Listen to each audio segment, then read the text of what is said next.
నిజంగానే కృష్ణారావు గారు చెప్పినట్టు కేటీఆర్ గారు మాట్లాడుతూ కొంతమందిని ఇంపార్టెంట్ లీడర్ అని పిలిచిన మమ్మ అన్నారు. కానీ ఇక్కడ వచ్చి చూస్తూ ఉంటే అందరు కూడా ముఖ్యమైన నాయకులే, అందరిలో కూడా ఆ ఫైర్ అనేది కనిపిస్తూ ఉంది.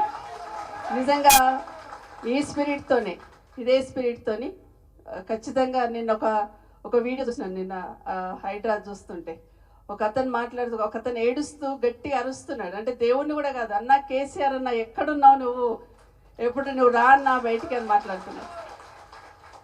అంటే 10 సంవత్సరాలలో గౌరవ కేసీఆర్ గారు మన హైదరాబాద్ మీద, తెలంగాణ మీద ఎలాంటి ముద్ర వేశారు అనే దానికి చిన్న తార్కాణం, చిన్న కష్టం వస్తే ఎవరున్నారని చూసినప్పుడు ఖచ్చితంగా కేసీఆర్ కనిపిస్తారు.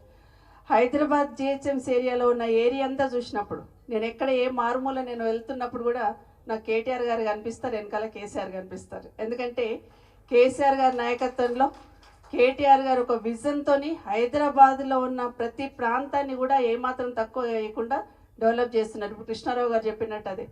కాబట్టి ఈరోజు నేను ప్రతిసారి కేటీఆర్ గారిని ఒక మాట అడుగుతూ ఉంటే, నేను హైదరాబాద్ అంతా బాగానే చేస్తున్నారు, తెలంగాణ అంతా బాగా చేస్తున్నారు, మున్సిపాలిటీస్ అన్నీ బాగా చేస్తున్నారు, కానీ మీకు ఎందుకో కొంత షేర్లింగంపల్లి మీద కొంచెం ఎక్కువ ప్రేమ ఉంటుంది, రాజేంద్ర నగర్ మీద ఎక్కువ ప్రేమ ఉంటుందని ఎప్పుడు మాట్లాడుతూ ఉండేదాన్ని. కృష్ణారావు గారు అన్నట్టు 10,000 కోట్లు వారు ఒక్కరి దగ్గర ఖర్చు పెడితే నేను అనుకుంటా షేర్లింగంపల్లి 30,000 కోట్లు ఖర్చు పెట్టి ఉంటారు కేటీఆర్ గారు. చాలా ప్రేమ ఉండేది షేర్లింగంపల్లి మీద. ఎక్కడ చూస్తున్నా ఫ్లైఓవర్స్ కానీ, అండర్ పాస్లు కానివ్వండి, రోడ్లు కానివ్వండి, డ్రింకింగ్ వాటర్ కానివ్వండి, అంటే ఒక ప్రత్యేకమైన విజన్తో షేర్లింగంపల్లి అంటే ఒక మినీ ఇండియా లాగా అనేది ఒక భరోసా కల్పించే ప్రయత్నం మన నాయకులు కేసీఆర్ గారు చేసిన విషయాన్ని ఒకసారి గమనిస్తూ, ఈరోజు మొన్న మాట్లాడుతున్న సందర్భంలో, షేర్లింగంపల్లి గురించి మాట్లాడుతున్న సందర్భంలో మొన్న ఒక చిన్న ఇన్సిడెంట్ జరిగినప్పుడు నిజంగా నా రోజు మాట్లాడిన మాటలు అంటే ప్రాంతీయ విభేదం తీసుకొచ్చే ప్రయత్నం ఏదో చేసినో కొంచెం బాధ అనిపించింది. ఎందుకంటే 10 సంవత్సరాలు ఎప్పుడు కూడా కేసీఆర్ గారు ఆ తేడానే చూపించలేదు. ఇంకా ఎక్కువ అటెన్షన్ ఇచ్చున్నారు, ఇంకా ఎక్కువ శ్రద్ధ చూపించున్నారు. ఎక్కడైతే బయట నుండి వచ్చున్నారో వాళ్ళ మీద ఇంకా ఎక్కువ శ్రద్ధ చూపించి భరోసా కల్పించే ప్రయత్నం చేస్తున్న విషయాన్ని మనం గమనించున్నాం.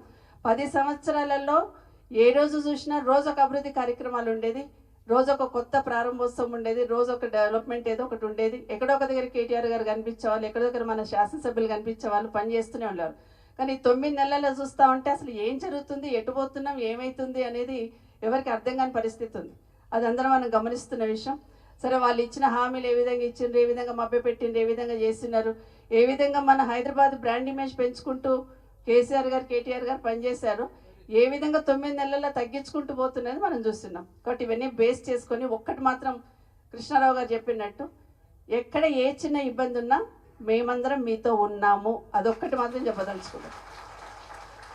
ఇప్పటి వరకు మీ శాసనసభ్యులు ఉన్నారు కాబట్టి కేసీఆర్ గారు మాకు ఎప్పుడు ఒకటే మాట చెప్పేవాళ్ళు, గౌరవ శాసనసభ్యులకు వాళ్ళకి ఇబ్బంది లేకుండా చూడండి, వాళ్ళు వాళ్ళ ఉన్న క్యాడర్ని అంతా కాపాడుకుంటారు, మంచి చూస్తారని చెప్పేవాళ్ళు. కాబట్టి మేము ఎంతవరకు అంతవరకు ఇన్వాల్వ్ అయ్యేవాళ్ళం. మాకు తెలియని ప్రాంతం కాదు, తెలియని నాయకులు గారు అక్కడ ఉన్న వాళ్ళందరికీ. మన హైదరాబాద్ మొత్తంలో కూడా, రంగారెడ్డి మొత్తంలో కూడా మాకు ఒక ఆల్విన్ కాలనీలోనే ఇందిరారెడ్డి గారు వర్ధంతి జయంతి చేస్తూ ఉంటారు. ఎప్పుడు మా సోదరులు వచ్చి పిలుస్తూ ఉంటారు. ఎందుకంటే అలాంటి అనుబంధం ఉంది ఆ ప్రాంతం నుండి. కానీ ఒకటి పొలిటికల్ ఇబ్బంది కాకుండా చూసుకున్నాం. ఇప్పుడు మీకు మరొకసారి కేటీఆర్ గారి ముందు చెప్తా ఉన్నాను, ఎక్కడ ఏ చిన్న ఇబ్బంది ఉన్నా వేదిక మీద ఉన్న మేమందరం మీతో ఉంటాము. మరొకసారి మనము కేసీఆర్ గారి విలువేంటో ఇప్పుడిప్పుడే తెలిసింది. రాష్ట్రంలో ప్రజలందరికీ ఇప్పుడిప్పుడు అర్థమవుతుంది. ఒక మారుమూల గ్రామం పోతే రైతన్న అయ్యో కేసీఆర్ని బోడగొట్టుకున్నాం అంటున్నారు.